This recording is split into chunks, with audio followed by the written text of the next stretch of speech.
So hello guys, welcome back to my channel अर्थशास्त्र की नगरी। सो गाइज, जैसे कि आपने थंबनेल के अंदर देख ही लिया है, हम बात करने वाले हैं आज भारतीय अर्थव्यवस्था विकास के चैप्टर नंबर 10 और चैप्टर नंबर 12 के रिगार्डिंग। चैप्टर नंबर 10 जो है आपका रोजगार और बेरोजगारी है, और चैप्टर नंबर 12 जो है आपका वो आपका पर्यावरण वाला चैप्टर है। तो आप सोचेंगे भाई चैप्टर नंबर 11 क्यों नहीं करा रहा है। चैप्टर नंबर 11 इसलिए नहीं करा रहे हैं क्योंकि आप जानते ही हैं कि आधारिक संरचना वाला चैप्टर जो है वो डिलीटेड है। निर्धनता और आधारिक संरचना इस बार ही नहीं आ रहा है, तो इसलिए आपको उन दो चैप्टर का डेटा पढ़ने की कोई भी रिक्वायरमेंट नहीं है। और दो चैप्टर हम इसलिए कर रहे हैं क्योंकि पर्यावरण वाले चैप्टर के अंदर ऐसा कोई खास डेटा है नहीं जो आपको लर्न करना है। दो तीन चीज़ें हैं इंपॉर्टेंट, बस वो आपको पढ़नी है। तो दोनों चैप्टर हमारे एक साथ ही जो है कवर हो जाएंगे। तो देखिए, सबसे पहले अगर हम बात करते हैं रोजगार और बेरोजगारी वाले चैप्टर की, आपको सबसे पहले इतना ध्यान रखना है कि भारत के अंदर जो टोटल कार्यबल है वो कितना है, 40 करोड़। कार्यबल का मतलब जो एक्चुअल में लोग वर्क करते हैं उसको कार्यबल कहते हैं। तो 40 करोड़ जो है एक्चुअल में कार्यबल है, जिसमें से 70% जो है वो पुरुष है और 30% जो है वो फीमेल है। ठीक है, मतलब मेल का जो पोर्शन है वो कहीं ज़्यादा है फीमेल के पोर्शन से। तो ओवरऑल की अगर हम बात करते हैं, वहीं अगर हम बात करें कि जो कार्यबल है उसमें से भी 70% जो है वो ग्रामीण क्षेत्रों से बिलोंग करता है और 30% जो है वो शहरी क्षेत्रों से बिलोंग करता है। इनके ऊपर एग्जाम में बहुत बारी रिपीटेड क्वेश्चन आता है। क्या क्वेश्चन आता है वो आपको बताता हूँ। और वहीं अगर हम ग्रामीण क्षेत्रों की बात करें तो फीमेल का जो पोर्शन है वो है 30%, और मेल का जो पोर्शन शहरी क्षेत्रों में अगर फीमेल की बात करें तो वो है 20%। ये वाला जो पॉइंट है, पॉइंट 3 और पॉइंट 4, इन दोनों के ऊपर एग्जाम में क्वेश्चन पूछे जाते हैं कि हमारा अधिकांश कार्यबल ग्रामीण क्षेत्रों पर क्यों आधारित है। देखिए 70% है ग्रामीण में, 30% है शहरी में। और दूसरा क्वेश्चन यह आता है कि आप देखेंगे ग्रामीण क्षेत्रों में महिलाओं का पोर्शन है 30 और शहरी क्षेत्रों में महिलाओं का कितना है 20। तो दूसरा क्वेश्चन ये आता है कि भाई ग्रामीण क्षेत्रों में फीमेल का पोर्शन शहरी क्षेत्रों में फीमेल के पोर्शन से ज़्यादा क्यों है। ये क्वेश्चन रिपीटेड है। तो ये डेटा और इसके ऊपर क्वेश्चन तो जब हम इस चैप्टर को पढ़ेंगे वहाँ पे हम इसको कवर कर लेंगे, बट ये डेटा आपको जो है घोल कर पी जाना है क्योंकि ये एग्ज़ाम के पॉइंट ऑफ व्यू से बहुत ही ज़्यादा इंपॉर्टेंट है। अब हम बात करते हैं सहभागिता की दर। सहभागिता की दर का मतलब होता है कि पॉपुलेशन का कितना पोर्शन वर्क कर रहा है। तो शहरी क्षेत्रों में अगर सहभागिता की दर की बात करें तो ये है 34%। वहीं अगर हम ग्रामीण क्षेत्रों की बात करें तो ये है 36.5%। शहरी क्षेत्रों में अगर हम बात करें ओवरऑल तो 34 है, लेकिन अगर हम उसमें भी पुरुषों की बात करें तो वो है आपका 53.4। फीमेल की अगर बात करें तो वो है 13%।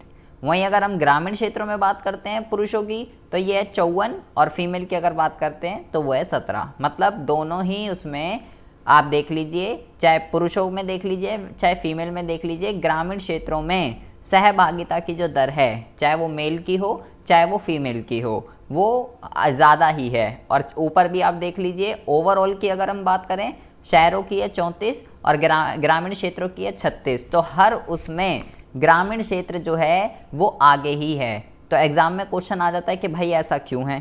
तो ऐसा क्यों है ये तो जब हम इस चैप्टर को पढ़ेंगे तब हमें समझ में आएगा कि भाई आखिर सहभागिता की दर ग्रामीण क्षेत्रों में ज़्यादा क्यों होती है शहरी क्षेत्रों से, चाहे मेल हो चाहे फीमेल हो चाहे ओवरऑल हो, हर उसमें ग्रामीण क्षेत्र आगे ही है। इसके साथ साथ अगर ओवरऑल की बात करें तो ओवरऑल जो है सहभागिता की दर वो 36% है। अगर हम बात करते हैं शहरी क्षेत्रों में जो भाड़े के मजदूर होते हैं, ये बहुत ही इंपॉर्टेंट है। शहरी क्षेत्रों में जो भाड़े के मजदूर होते हैं, मतलब जो दूसरों के लिए काम करते हैं, उसको कहते हैं, ये है 62.1%। और जिनका खुद का काम होता है उनको स्वनियोजित मजदूर कहते हैं, जो दूसरों के अंडर में नहीं काम करते, ये है 37.9%। वहीं अगर हम रूरल एरिया की अगर हम बात करते हैं तो यहाँ भाड़े के मजदूर आप देखेंगे कम है, और स्वनियोजित देखेंगे ये भी उसके कंपैरिजन स्वनियोजित जो हैं ये ज़्यादा हैं। तो इसके ऊपर भी क्वेश्चन आ जाता है कि भाई शहरी क्षेत्रों में जो भाड़े के मजदूर हैं वो ग्रामीण क्षेत्रों के कंपैरिजन में ज़्यादा क्यों हैं। मतलब गांव में देखिए, गांव में खुद के काम करने वाले लोगों की संख्या ज़्यादा है और शहरों में जो है खुद का काम करने वाले लोगों की संख्या कम है। तो एग्जाम में क्वेश्चन आ जाता है कि भाई ऐसा क्यों है, तो ये डेटा आपको ध्यान रखना, और ऐसा क्यों होता है ये हम थ्योरेटिकल में वहाँ पे कवर कर लेंगे। अगर हम बात करते हैं कि जो ये भाड़े के मजदूर हैं, इसमें अगर हम मेल की बात करते हैं तो वो है 50%, और मेल की भाड़े के कितने हैं 50, और जो खुद के काम करते हैं मेल वो है 50% है भाड़े के भी और स्वनियोजित भी। वहीं अगर हम फीमेल की बात करें तो फीमेल का भाड़े के जो है वो है 46.7, और जबकि खुद के काम करने वाली फीमेल, मतलब ऐसी फीमेल्स जो खुद के काम करती हैं, वो है 53.3%। तो एग्जाम में क्वेश्चन आ जाता है कि भाई ऐसा क्यों है, फीमेल का पोर्शन जो है वो स्वनियोजित में ज़्यादा क्यों है मेल के कंपैरिजन में। भाई देख लीजिए, मेल का है 50, खुद के काम करने वाले मेल, ऐसे मेल जो खुद के काम करते हैं वो 50% हैं, और जबकि फीमेल है 53। तो ये एग्जाम में क्वेश्चन आ जाता है। ये परसेंटेज सारी की सारी आपको ध्यान रखनी है, इंपॉर्टेंट है एग्जाम के पॉइंट ऑफ व्यू से, और इनके ऊपर क्वेश्चन भी पूछे जाते हैं। उसके बाद हम बात करते हैं, क्योंकि हम बेरोजगारी वाला चैप्टर कर रहे हैं, तो निर्धनता तो इस बार डिलीट है, निर्धनता तो आ नहीं रहा, तो मैं निर्धनता के अंदर गवर्नमेंट ने, हम वहाँ पे एक टॉपिक है, गवर्नमेंट कई सारे प्रोग्राम बनाती है, ठीक है, ताकि निर्धनता को दूर किया जा सके। और वो जो प्रोग्राम होते हैं वो क्या करते हैं, वो प्रोग्राम लोगों को काम धंधा प्रोवाइड करते हैं, रोजगार प्रोवाइड करते हैं, जिससे लोगों की इनकम होती है, निर्धनता को दूर किया जाता है। तो गवर्नमेंट के वो जो प्रोग्राम्स हैं वो भाई निर्धनता का मूल कारण क्या है, बंदा गरीब क्यों है, क्योंकि काम धंधा नहीं है। तो सरकार जो भी कार्यक्रम लाती है वो लोगों को काम धंधा प्रोवाइड करते हैं, जिससे लोगों की आय होती है और निर्धनता दूर होती है।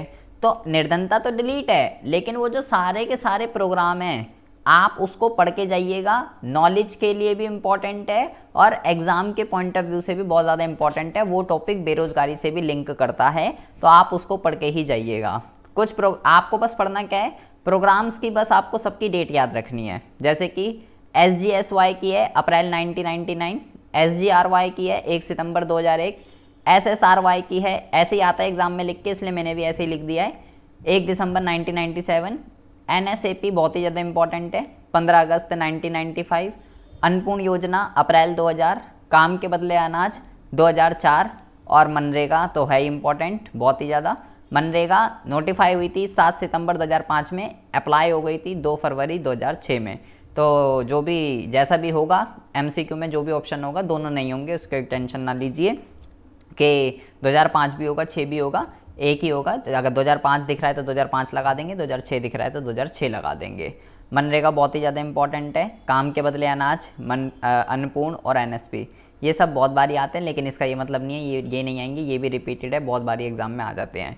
सारे प्रोग्राम मैंने यहाँ लिख दिए हैं, जो भी सरकार, जो भी इंपॉर्टेंट है, जो भी एग्जाम में आते हैं, इन सब की डेट आपको घोल कर पी जानी है।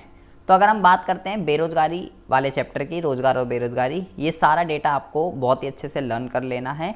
और आखिर ऐसा क्यों होता है, मेल का ज़्यादा क्यों है फीमेल से, शहरी क्षेत्र, ग्रामीण क्षेत्र, ये सब जो हम ये चैप्टर पढ़ेंगे तो इसको हम वहाँ पे कवर करेंगे।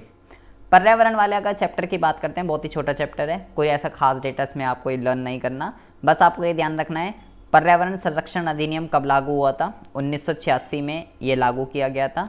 चिपको आंदोलन जो है, बहुत ही ज़्यादा ध्यान से सुनेंगे, चिपको आंदोलन बहुत ही ज़्यादा इंपॉर्टेंट है। चिपको आंदोलन अप्रैल 1973 में चंडी प्रसाद भट्ट और सुंदरलाल बहुगुणा, ये दोनों पर्सनों ने स्टार्ट किया था। कहाँ पे, उत्तराखंड के विलेज ऑफ मंडाल, यहाँ पे जो है इन्होंने स्टार्ट किया था।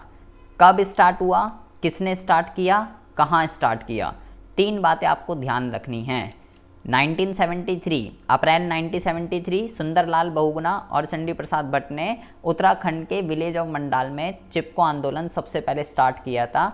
ये आंदोलन क्या था, पेड़ों को काटने से बचाने के लिए लोग क्या कर रहे थे, पेड़ों से चिपक रहे थे। जैसे चिपको आंदोलन है, इसी तरीके से एपिको भी है। ये सितंबर 1983 में, ठीक है, पांडुरंगा ने जो है इसको फर्स्ट टाइम स्टार्ट किया था।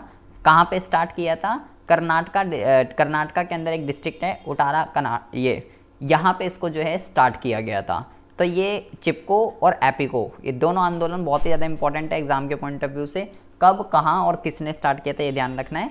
और पर्यावरण संरक्षण अधिनियम 1986 में अप्लाई हुआ था। ये डेटा, और इसमें पर्यावरण वाले में कोई डेटा नहीं है, फुल्ली थ्योरेटिकल चैप्टर है, तो इसमें हमें पूरा का पूरा थ्योरेटिकल ही पढ़ना है।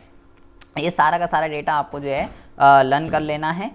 अब जो, और इसके बाद का जो वो है भारत, पाकिस्तान और चीन, एक आपका रह गया है, ये सारा डेटा मैंने आपको चैप्टर वाइज बता दिया, इसको आप एक कॉपी बना के इसको आप जो है नोट कर सकते हैं।